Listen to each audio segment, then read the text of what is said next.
Vamos ficar de pé.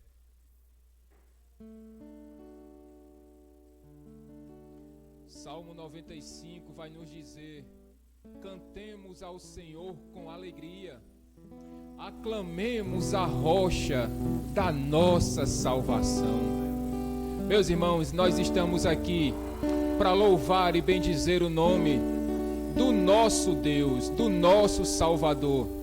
Nós estamos aqui para entregarmos o nosso culto a Deus, a nossa vida, àquele que é a rocha da nossa salvação. Eu convido você nesse momento a fechar seus olhos, curve a sua cabeça, para que nós possamos agradecer ao Senhor por mais um dia, por mais uma oportunidade de estarmos aqui em sua casa, para podermos cultuá-lo, para podermos adorá-lo, para poder bendizer o nome dele.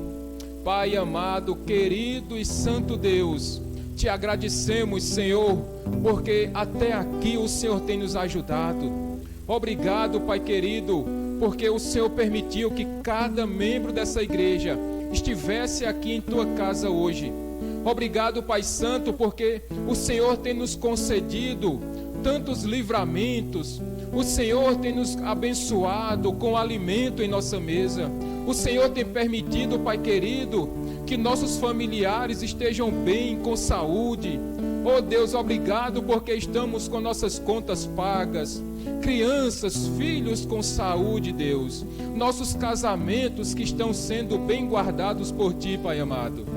E o que nós pedimos nessa noite, Deus amado, é que o Teu Santo Espírito nos ilumine, para que a palavra que vai ser pregada nesta noite, ela entre em nossos corações, mas que ela não apenas entre, Pai querido, mas que ela faça morada, que ela, como sendo uma boa semente, plantada em boa terra, que é o nosso coração, que ela frutifique, Senhor Deus, que ela frutifique em nossas vidas, e que o mundo saiba que nós temos um Deus, que nós temos um Pai, que nós temos um Salvador, que nós temos um Redentor, que nós temos um Deus supremo, soberano sobre todas as coisas, que nos guarda, que nos livra, que nos protege, que nos alimenta, que nos sustenta, que nos perdoa e que nos salvou e que nos comprou com alto preço.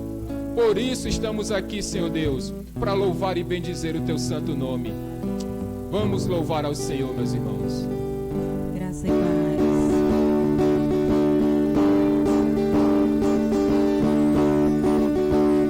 E com palmas, para ficar bem bonito, meus irmãos.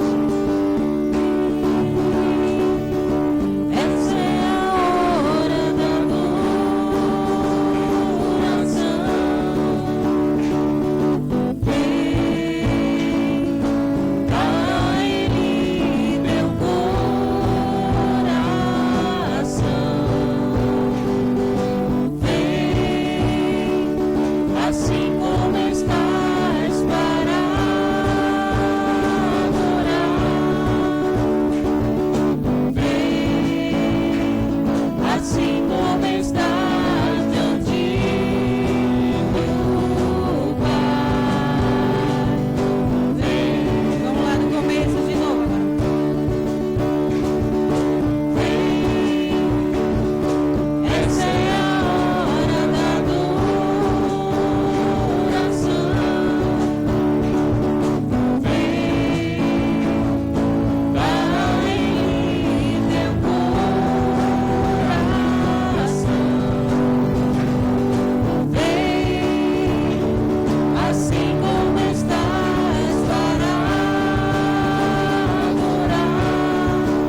Aleluia.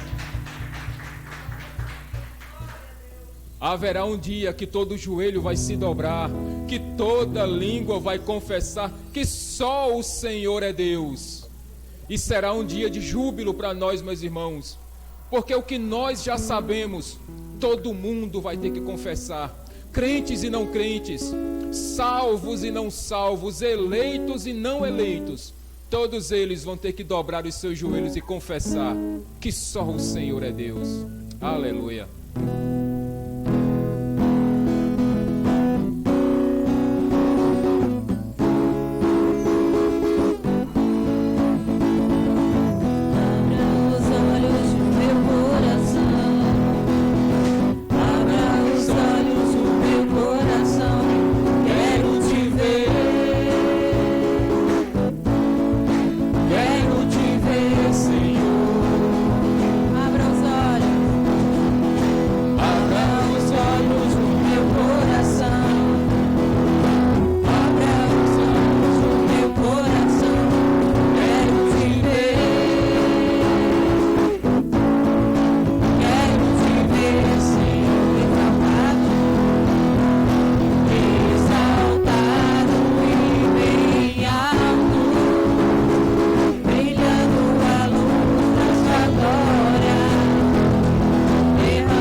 Eu espero que esse seja um desejo do nosso coração, que nós anelemos em ver ao nosso Deus, que o nosso coração ele exulte de alegria a simples e a triunfante esperança de que um dia nós nos encontraremos com aquele que é o autor e consumador da nossa fé.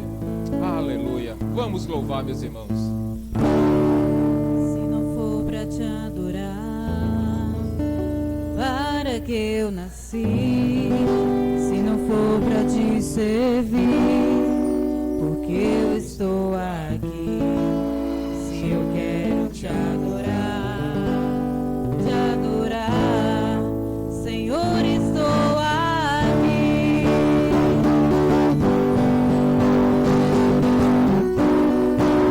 Com alegria, minhas irmãs e meus irmãos, com palmas, Diante do trono do Senhor, venho levar minha oferta de amor. Diante do trono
Este é o motivo pelo qual nós estamos aqui, que é para louvar e para adorá-lo, é para bendizer o seu santo nome, para entregarmos as nossas vidas como um sacrifício vivo e agradável a Deus. Aleluia. Vamos sentar, minhas irmãs e meus irmãos.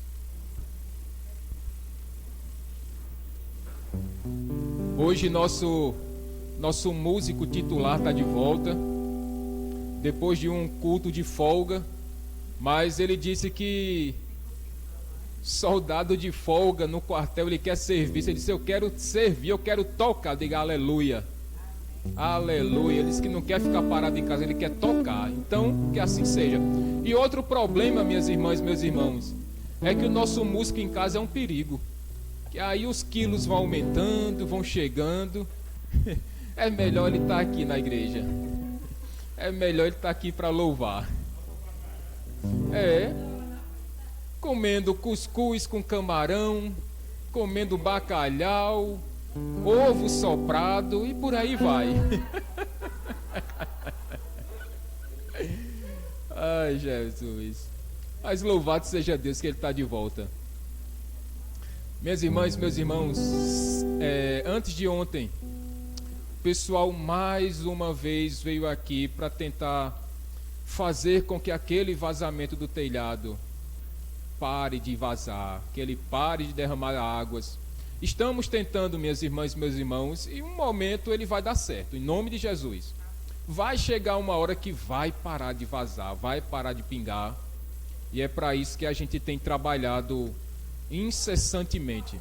Uma hora para, uma hora a chuva vai escorrer pelas telhas e vai cair no lugar certo, que é fora da igreja. Não é mais dentro, é fora, em nome de Jesus. Mas ainda assim, meus irmãos e minhas irmãs, é necessário. E cada serviço desse gera um custo. E esses custos, eles são todos eles pagos, graças a Deus. Mas mais uma vez eu conto com o compromisso dos irmãos, com a fidelidade dos irmãos. Irmão Francisco, por gentileza, você pode pegar os envelopes, meu irmão, por favor, de dízimos e ofertas, e pode entregá-los, por favor. Espero que com toda alegria, meu irmão, minha irmã, que você traga as primícias à casa do Senhor neste momento, em nome de Jesus.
Frente, por favor. Senhor Deus, mais uma vez te agradecemos pelo compromisso e pela fidelidade do teu povo. Mas, Senhor Deus, o que nós pedimos nessa noite, em nome de toda a igreja, Pai amado, é que o Senhor continue abrindo portas, Pai amado. É que o Senhor continue derramando da tua graça, da tua misericórdia. Pai amado, abre as portas do céu, Senhor Deus, para que a tua prosperidade, Pai, não esta que o mundo ensina, mas a tua prosperidade seja derramada sobre cada membro dessa igreja, sobre cada família dessa igreja, Pai amado, que não venha a faltar o pão de cada dia, Senhor, e que nós possamos, com generosidade, Deus, dar com alegria, porque este foi o ensinamento que o Senhor nos deu, e por isso te agradecemos, Pai amado, em nome de Jesus. Amém, amém. Meus irmãos e minhas irmãs, alguns lembretes, alguns pequenos lembretes para a gente nessa noite. Domingo pela manhã teremos a nossa aula de CETEB lá pelo canal Zoom. Então, 10 horas da manhã, agenda lá, coloca o galo de plantão lá para 10 para as 10. Ele despertar você, para você não atrasar, não perder o horário. E nós começaremos a nossa última aula de CETEB, se assim Deus o permitir. E se o tempo der também, porque se não der, a gente faz mais uma aula, mais 2, mais 3, mais 10. Mas o mais importante é que as dúvidas têm sido sanadas, as confusões têm sido desfeitas, e tudo isso, meus irmãos, é para a glória de Deus. Quero lembrar também aos irmãos que, se os irmãos já fizeram as compras do mês, por favor, tragam alimentos para a igreja. Eu gosto sempre de lembrar, meus irmãos, que 1 quilo de arroz, ou 1 quilo de feijão, ou um pacote de macarrão, está aí hoje a nossa irmã Rejane. Pergunte para ela o que é mais necessário. Ela está à frente, ela é responsável por esse departamento de ação social da igreja. Então pergunte para ela se você tem uma oferta de alimentos, ou de roupas, ou de calçados, ou de produtos de higiene pessoal. Sabe lá, o leite de rosas, irmão Adriano, sabe aquele leite de rosas que a gente usava antigamente? Aquele que você coloca de manhã, pode chegar no final do dia, eu duvido que você levante o braço e alguém faça cara feia para você. Eu duvido, porque ele dura de manhã até a noite. Não falha, é melhor do que limão. Não falha de jeito nenhum. Então, se você tiver produtos de higiene pessoal também, traga, por favor. Porque assim nós iremos abençoar pessoas que estão precisando. Se Deus tem sido, e Deus tem sido, meus irmãos, muito generoso para conosco, para que nós tenhamos para poder dar. Isso é uma bênção. É uma bênção, meus irmãos. E diz a Bíblia que é melhor dar do que, meus irmãos, é melhor dar do que receber. Então, se Deus tem te abençoado, e 1 quilo de alimentos não vai fazer falta, e eu tenho certeza que não vai fazer falta, mas tem pessoas que estão precisando, meus irmãos, e sejamos generosos, em nome de Jesus. Domingo pela manhã, CETEB. O nosso culto do domingo será na segunda-feira mais uma vez, porque ainda nesse final de semana as portas da igreja ainda estão fechadas por conta do decreto. Mas segunda-feira, meus irmãos, teremos culto normal e teremos também Santa Ceia. Por isso não faltem.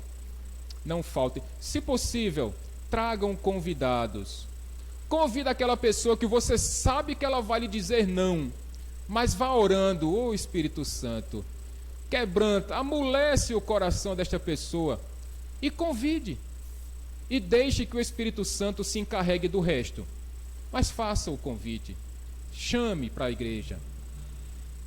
E quero avisar para os irmãos, dizer para os irmãos, terça-feira pela manhã, estivemos lá no presbitério da igreja. Os pastores do Nordeste, uma boa parte deles estavam aqui em João Pessoa. O bispo Alexandre, o bispo lá da igreja do Recife, também estava aqui. E tivemos um momento tão bom, meus irmãos. Tantas muito boas orientações. E tanto eu como o pastor Abílio, pastor Augusto, pastor Yuri, que está passando uns dias de folga lá na casa do pastor Abílio, estivemos aqui. O nosso diácono Paulo nos deu toda a assistência lá. Mais uma vez, diácono, muito obrigado pela assistência que você e sua esposa nos deram lá. E foi uma bênção, meus irmãos. Fomos muito abençoados pela palavra lá. E eu recebi uma resposta de oração. Um dos lemas dos reformadores é cada igreja uma escola. E Deus vinha tocando no meu coração, Deus vinha me provocando para que nós não nos conformássemos em simplesmente, meus irmãos, ficarmos com aula de CETEB. Aí oração, oração, oração, e Deus respondeu. E eu tenho uma pergunta para fazer aqui para a igreja. Tem alguém aqui interessado em aprender a falar inglês?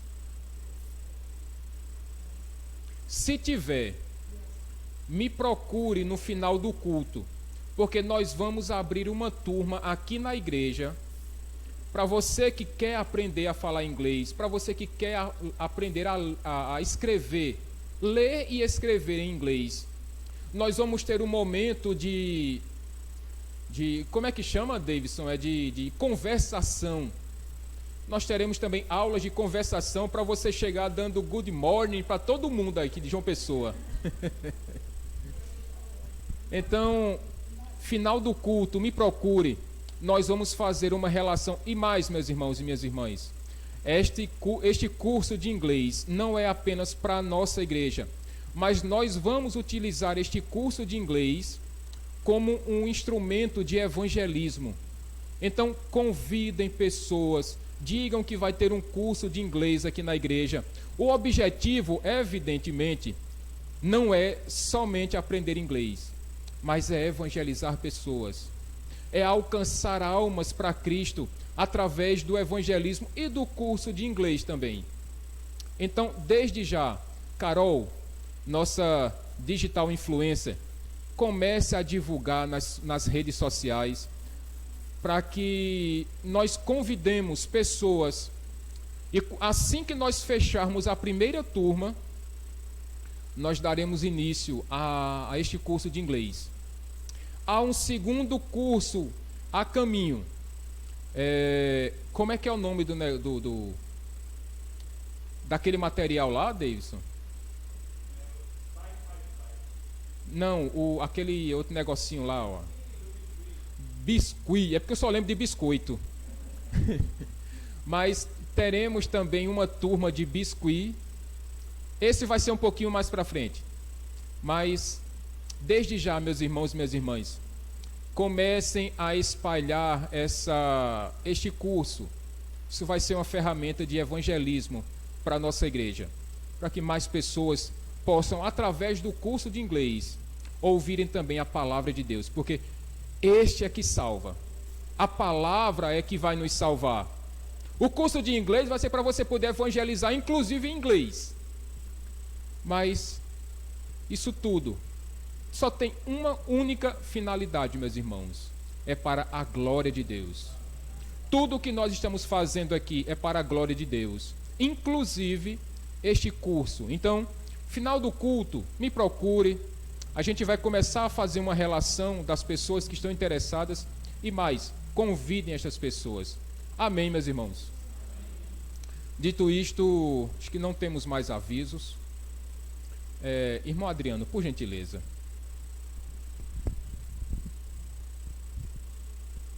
Meus irmãos, estendam suas mãos aqui para a frente do púlpito. Hoje nós seremos abençoados pela pregação da palavra. O nosso irmão Adriano, ele não apenas toca violão, mas ele também prega a palavra de Deus. E prega muito bem. E seremos abençoados hoje pela palavra de Deus. Mas com suas mãos estendidas para cá, em direção ao nosso irmão Adriano. Senhor Deus, pedimos que o teu Santo Espírito ilumine este teu servo, Senhor Deus, para que as palavras que saiam da boca dele sejam palavras que vieram diretamente da tua boca, Senhor, e que ele seja um canal para que nós, o teu povo, sejamos abençoados, Deus. Esse é o nosso pedido, e que este mesmo Espírito que o iluminará, que também nos ilumine, Senhor Deus, para que possamos entender esta mensagem e possamos pô-la em prática em nossas vidas. Esse é o nosso pedido e agradecimento, em nome de Jesus. Amém. Amém.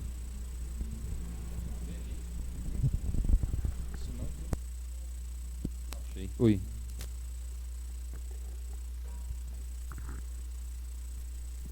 Ok, som, teste. Oi. Oi, som.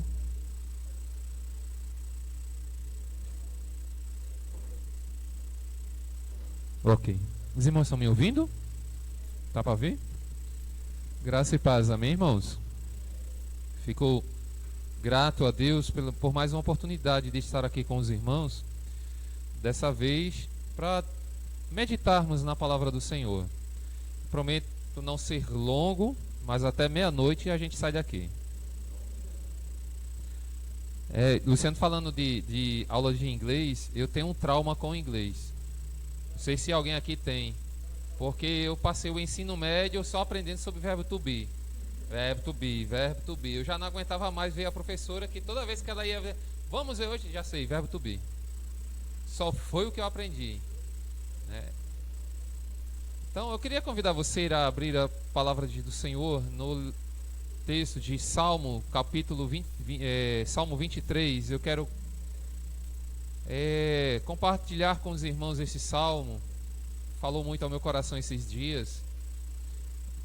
Eu não tinha... Até eu estou utilizando esse salmo, um trecho dele no trabalho de conclusão de curso, né? Que eu já, graças a Deus, estou me formando agora no mês de julho, primeira quinzena, eu acredito que já faço a defesa do TCC. E o Salmo 23 é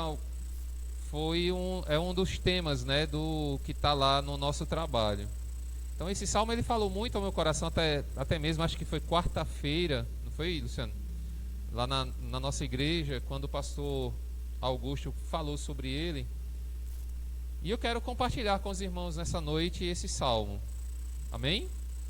Vamos ler? Eu vou utilizar a versão de Almeida corrigida por questões de tradução, e eu quero que você acompanhe na sua versão aí. O Senhor é o meu pastor, nada me faltará. Ele me faz repousar em pastos verdejantes, leva-me para junto das águas de descanso, refrigera-me a alma, guia-me pelas veredas da justiça por amor do seu nome. Ainda que eu ande pelo vale da sombra da morte, não temerei mal nenhum, porque tu estás comigo. O teu bordão e o teu cajado me consolam. Preparas-me uma mesa na presença dos meus adversários. Unges-me a cabeça com óleo, o meu cálice transborda. Bondade e misericórdia certamente me seguirão todos os dias da minha vida, e habitarei na casa do Senhor para todo sempre. Amém. Eu quis trazer para os irmãos uma outra versão desse salmo, né? Um dos nossos pais da igreja, na Idade Média, ele traduziu as escrituras para o latim, e no latim esse salmo, pelo menos o versículo 1, ele diz assim: Salmus David Dominus regit me et nihil mihi deerit. Então, esse salmo, irmãos,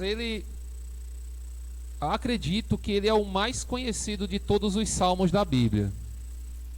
Ele, juntamente com o Salmo 91, são as páginas amarelas. Não é assim? Geralmente, quando eu era pequeno, nós morávamos na casa de uma tia em 2º grau, e ela tinha como eu descreveria a sala? A sala era longa. No meio da sala havia uma mesa na sala, e na cabeceira assim da parede, no final, lá na parede, tinha uma, como é que chama? Cômoda, Era tipo uma cômoda de madeira. Agora pense na madeira. E em cima dessa cômoda tinha um aparato, e que a Bíblia, que era mais ou menos desse tamanho, né, e dessa grossura, e era aberta no Salmo ou 22, né, que era uma edição católica, ou o Salmo 90, que para nós é o Salmo 91. E esse salmo, ele é bastante conhecido. Ele, se você perguntar para alguém, né, você conhece a Bíblia? Conheço. Qual salmo que você conhece? Salmo 23. Né? Já foi cantado, decantado, até mesmo nas salas de criança, quando dávamos aula. O salmo que era cantado era Salmo 23. O Senhor é o meu pastor, né? Bem novinho. Então esse salmo é bastante conhecido. Mas além de ser conhecido, irmãos, esse salmo ele também traz confusões teológicas absurdas Porque a teologia da prosperidade vai dizer que o próprio Salmo está dizendo que nada vai nos faltar. Você vai encontrar os adeptos da teologia da prosperidade. Aí você pode perguntar, o que é teologia da prosperidade, Adriano?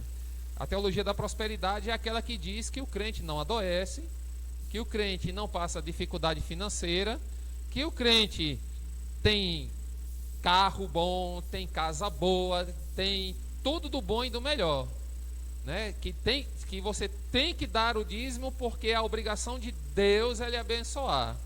Alguém aqui está passando por alguma dificuldade financeira? Eu.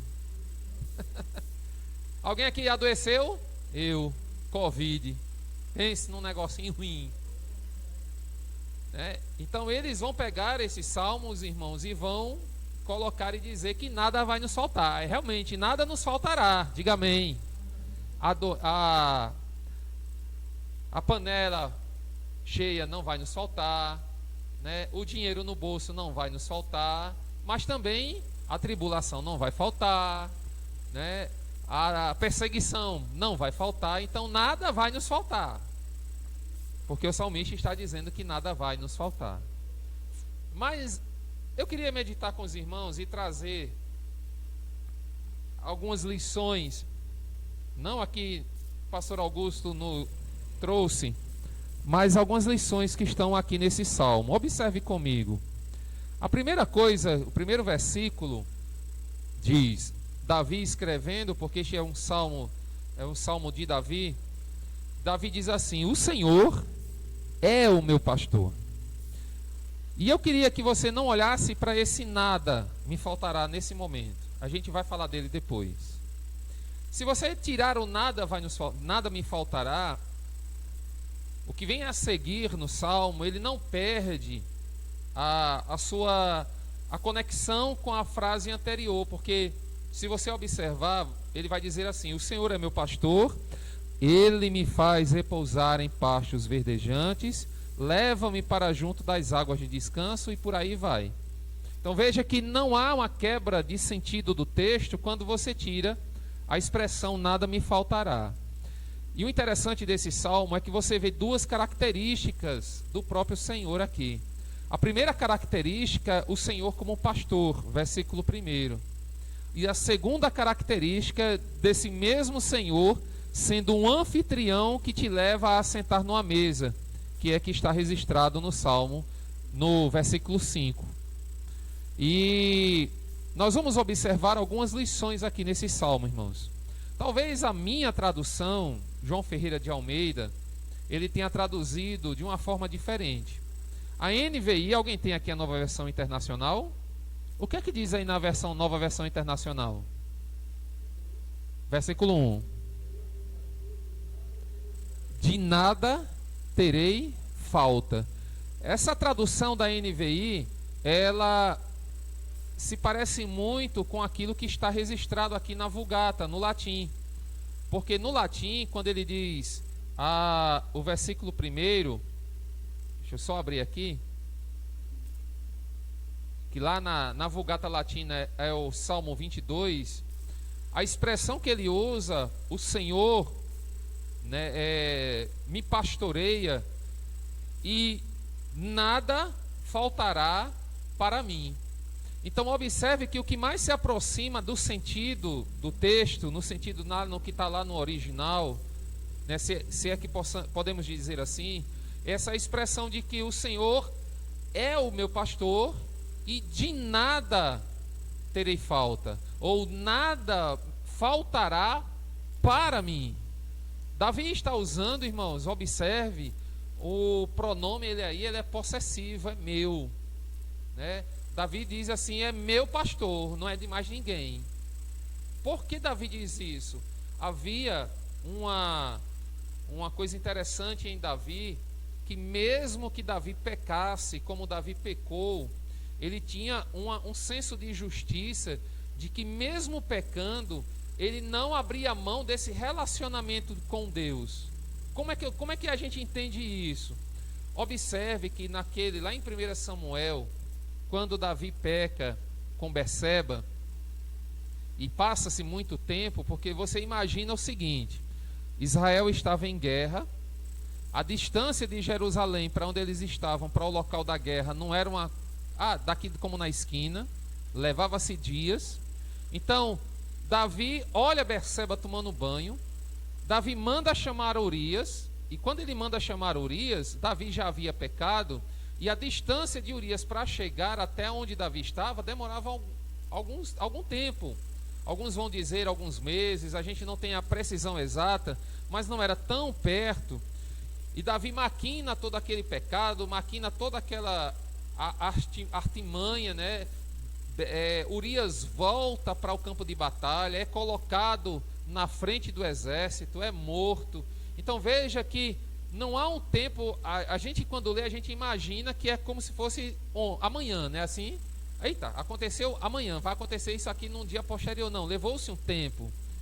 Então nesse tempo, e nesse meio tempo, Deus havia falado com o profeta, e esse profeta vai até Davi, e esse profeta ele conta uma história para Davi. Agora observe que quando esse profeta coloca nas mãos de Davi a decisão para que ele tomasse, e olha, diga o que é que você quer. Você quer a derrota dos seus inimigos? O que é que você quer? Davi olha para aquele profeta e diz: eu pequei contra o Senhor. Observe que esse senso de justiça era tão assim firme e forte na vida de Davi, que o mesmo sentimento ele expressa no Salmo 32, quando ele diz: enquanto calei o meu pecado, envelheceram os meus ossos pelo meu constante gemido durante todo o dia e noite.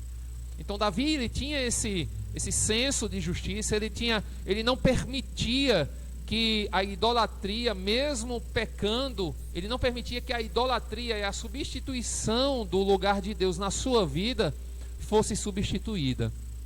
Daí, acredito eu que essa expressão meu pastor é uma expressão de maior profundidade, porque ele pode ser o pastor de todos aqueles que estavam ali, mas para Davi ele era o seu pastor pessoal, era o meu pastor. E aí ele usa a expressão: o Senhor é meu pastor, de nada terei falta. E se você observar, irmãos, no texto, você vai ver que a presença desse pastor está durante todo o percurso que ele vai detalhar aqui. Olha o que é que diz o versículo 2. Quem é que faz repousar em pastos verdejantes? Quem é que faz essa ovelha, vamos dizer assim, repousar em pastos verdejantes? Ele. Esse pronome pessoal, ele, faz referência ao pastor. E quem é o pastor? O Senhor, Deus. Lá no hebraico, essa expressão Senhor, ela está grafada com 4 letras maiúscula, WHYH, e faz referência a esse Senhor Jeová, a Yahvé ou Javé em algumas traduções. Ele me faz repousar em pastos verdejantes. Observe que esse pastos verdejantes a gente poderia trocar como uma estabilidade de alimento, não é assim? Porque a ovelha ela precisa de pasto. Então não é um qualquer pasto. Davi usa a expressão aqui que pastos verdejantes. Então ele leva esse momento de provisão de alimento para essa ovelha. O segundo momento, irmãos, é que ainda no versículo 2 ele diz assim: além de levar para pastos verdejantes, ele leva para junto das águas de descanso.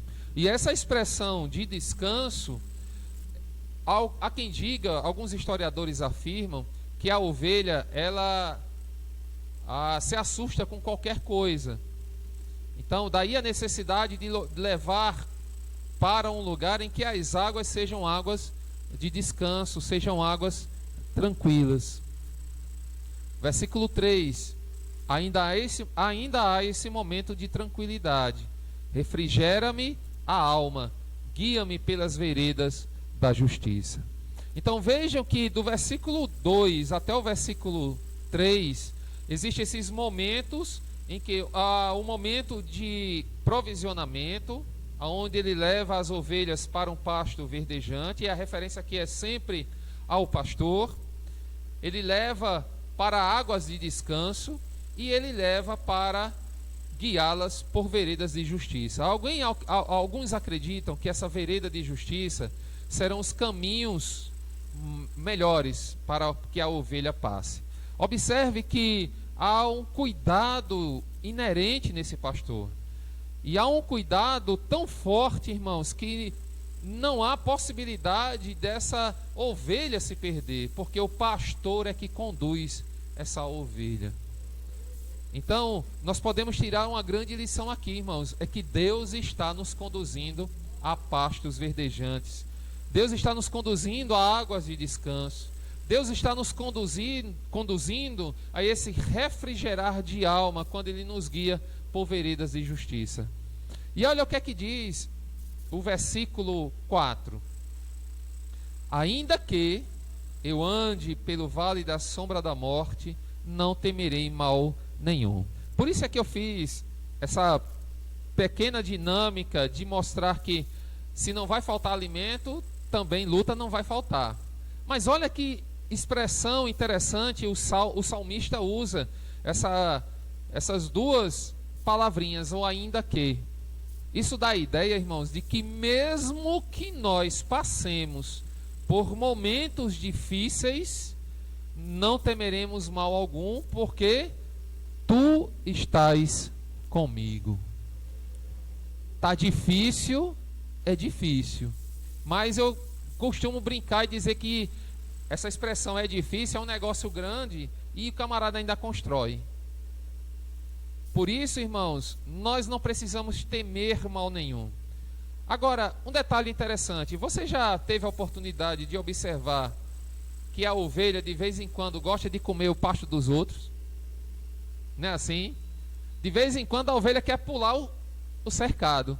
E aí, irmãos, Davi usa uma expressão interessante. Quando ele diz assim, o teu bordão, ou em algumas versões diz a tua vara e o teu cajado me consolam. Mas como é que vara e cajado vai consolar a ovelha? Oi? Corrigindo.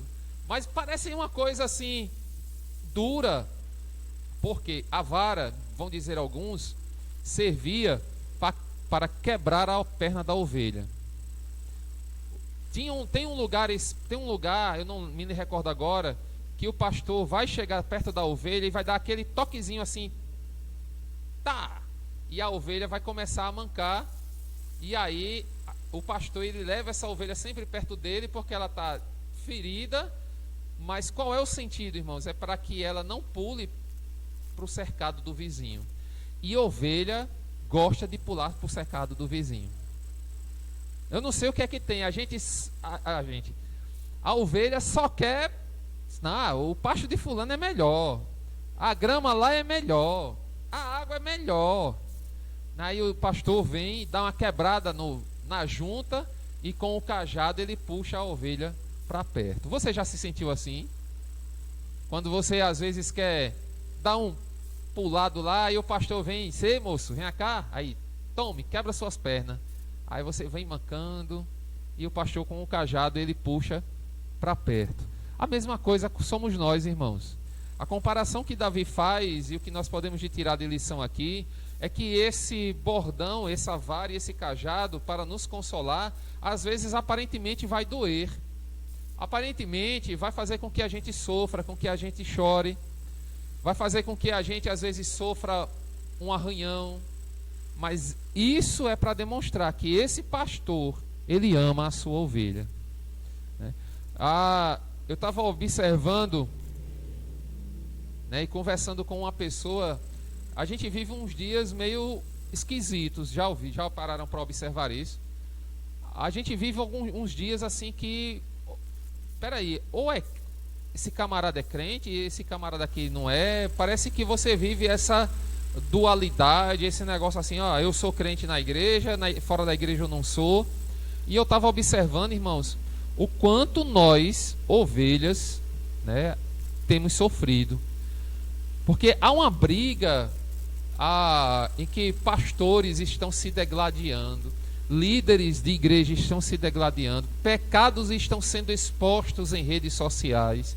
E existe até um site, eu não sei se vocês já observaram, o nome do site é assim, o Fuxico Gospel. Eu digo, Fuxico, qual é o sinônimo de Fuxico? Fofoca, pronto, fofoca agora virou coisa boa. E tem gente, irmãos, que adora uma fofoca. E vira e mexe, as redes sociais, elas estão impregnadas de gente expondo os seus erros e expondo os erros dos outros. Aí eu fico observando, olha, nós já temos o mundo contra nós, nós já temos o diabo 24 horas procurando-nos para tragar, e a gente ainda sofre o fogo amigo, que é crente falando de crente e expondo o pecado de crente, e expondo os defeitos da igreja. Eu acredito, irmãos, que o pecado ele deve ser combatido. Aonde? Aqui. O pecado deve ser combatido aqui. Aqui que eu digo, dentro das nossas paredes, dentro da nossa igreja. A Bíblia deve ser usada para a correção do nosso erro, do nosso pecado. Os líderes, a liderança da igreja deve confrontar o meu e o seu pecado através das Escrituras. E é ela que nos convence do pecado, da justiça e do juízo. Por isso, irmãos, é que esse pastor, irmãos, ele faz isso conosco. E trazendo essa figura do pastor para um pastor sério, e aí a figura de um líder, quando ele é sério, ele vai fazer isso comigo e com você. Você se sente ovelha desse pastor, que é o Senhor, e do seu pastor, então você está no lugar certo, porque ele vai lhe corrigir da mesma forma que o Senhor faz. Agora, interessante, irmãos, já caminhando aqui para o final do Salmo, é que nós vimos que a figura do Senhor como um pastor que cuida das suas ovelhas. Nós também vemos a figura desse mesmo Senhor agora como um anfitrião. Olha o que é que diz o versículo 5: preparas-me uma mesa na presença dos meus adversários, unges-me a cabeça com óleo, o meu cálice transborda. Mesa, irmãos, preparar a mesa para esses povos antigos, não nós ocidentais, porque a gente parece que perdeu-se essa característica, mas para estes povos, esse momento era um momento de intimidade. Era você convidar alguém para assentar à mesa junto com você e participar, né, da refeição. Era um momento íntimo. Então havia toda uma liturgia, né, todo um processo litúrgico. E aí você vai ver quando Cristo, no último momento da ceia, você olha que ele vai lavar os pés dos discípulos. Esse momento era um momento que era praticado quando você chegava na casa e o serviçal vinha para lavar os seus pés. Então, da mesma forma, esse momento de sentar à mesa é um convite que o Senhor nos faz para que tenhamos intimidade com Ele. O momento da ceia, o momento dessa comunhão que nós praticamos agora com o pão e o suco de uva, representando o corpo e o sangue de Cristo, é um momento de intimidade aonde Deus está nos convidando a sentar à mesa com Ele. Porque intimidade você só convida quem é íntimo, não é assim?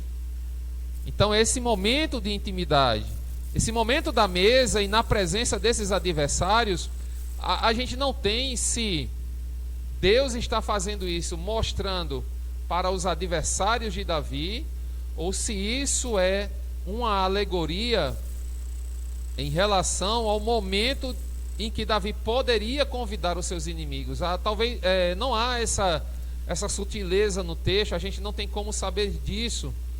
Mas o momento da ceia, esse momento íntimo, não é para você fazer como a canção, em que você vai estar no palco e o outro vai estar na plateia e os holofotes vão estar ligados para você. mas talvez seja um momento de que você convida aqueles que provavelmente são os seus inimigos para estar junto e sentado junto com você a essa mesa. Por quê?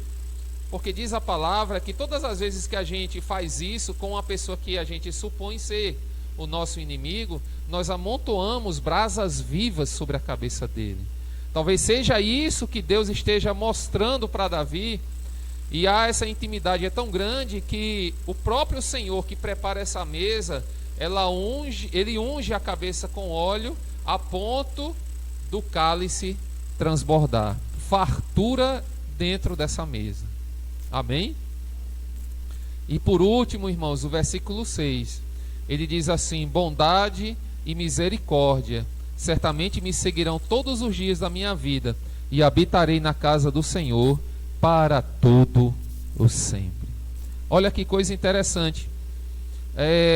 Se você observar, nós podemos crer que essa bondade e essa misericórdia são reflexos de tudo aquilo que vem sendo feito por esse pastor que é o Senhor. Além de conduzir a pastos verdejantes, a águas tranquilas, a refrigerar a alma, ainda mesmo a andar por vale, e a expressão que ele utiliza é o vale da sombra da morte. Não é a morte, mas é como se fosse algo, né, como se fosse algo referente, igual a morte, igual a esse momento tenebroso. Ele diz que não temerá mal nenhum, e esse momento íntimo, e talvez eu digo talvez por questões do próprio texto, ele diz que a bondade e misericórdia são reflexos desse caminhar junto que o pastor tem com essa ovelha que é descrita no texto. E além de tudo, além dessa misericórdia acompanhar a ovelha e essa bondade, ele diz que essa habitação será na casa do Senhor para todo o sempre. Eu gosto muito dos salmos por ser expressões assim que a gente pode viajar dentro da poesia, e Davi sempre usa essa expressão de habitar na casa, de estar no templo, né? de olhar para Jerusalém, não somente a cidade, mas olhar para Jerusalém e ter a referência do templo que está em Jerusalém, né? Todas as vezes que você observar Davi falando, você vai ver que Davi ele sempre vai trazer uma referência em relação ao templo. Você quer esse pastor como um pastor da sua vida? Amém? Então, nada nos faltará. O pastor ele está conosco. Aí a gente entende que essa expressão nada me faltará, ela não está ligada única e exclusivamente a uma questão de prosperidade, mas ela está ligada ao pastor que caminha junto com a sua ovelha. Porque se você observou, todos os momentos da ovelha, quem está presente? O pastor. Todos os momentos em que a ovelha está caminhando, o pastor está presente. Por isso é que ele diz: o Senhor é o meu pastor, nada me faltará, porque Ele está presente em todas as situações. Amém? Vamos ficar de pé, vamos agradecer ao Senhor.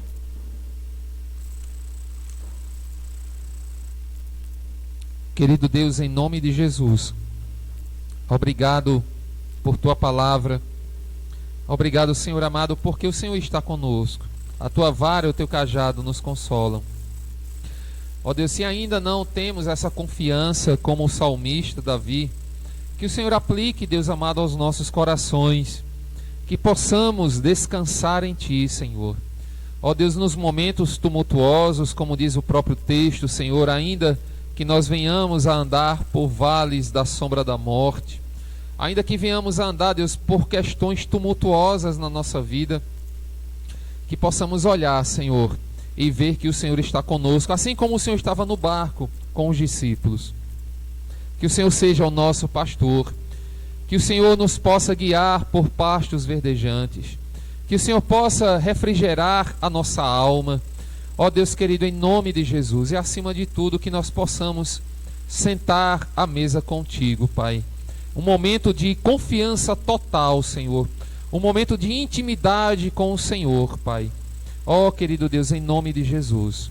É assim que nós te oramos. É assim que nós te agradecemos. Em nome de Jesus. Amém. Pode assentar. Luciano? Não precisa derrubar não, Paulo. Paulo ia te derrubando, isso?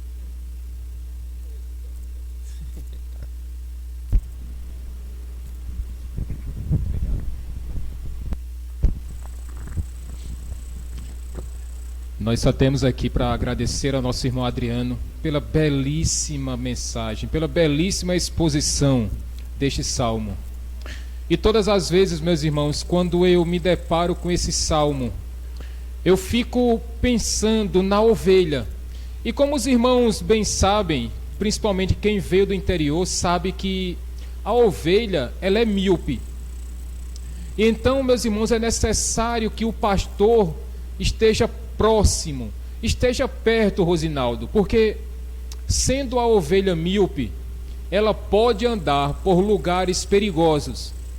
E é necessário que o pastor, com aquela sua varinha tortinha, ela vai, puxa pelo pescoço, puxa pela pata, mas é necessário que o pastor tire ela daquele lugar perigoso. Da mesma forma, por causa de toda aquela lã, imagina que a ovelha vai cair lá no rio para beber água, e por conta daquela sua lã, quando fica encharcada, ela pode simplesmente morrer afogada. E mais uma vez, irmã Lusa, é necessário que o pastor esteja presente. Muitas vezes, como nós vimos quinta-feira passada, quebrando inclusive a pata, carregando a ovelha nos braços, para que ela esteja em segurança. Como disse o Senhor Jesus, eu sou o bom pastor, e o bom pastor dá a vida pelas suas ovelhas. Este é o papel do pastor. E como nós bem sabemos, meus irmãos, Cristo é o pastor da igreja. É Ele quem cuida de você. Eu sou só um ajudante dele. Eu sou provisório.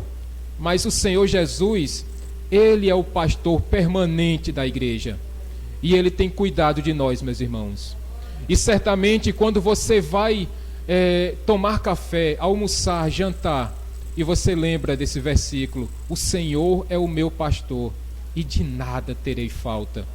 Não pelos bens materiais, não pelas coisas que você tem, que você acumula, mas porque o básico Ele não nos deixa faltar.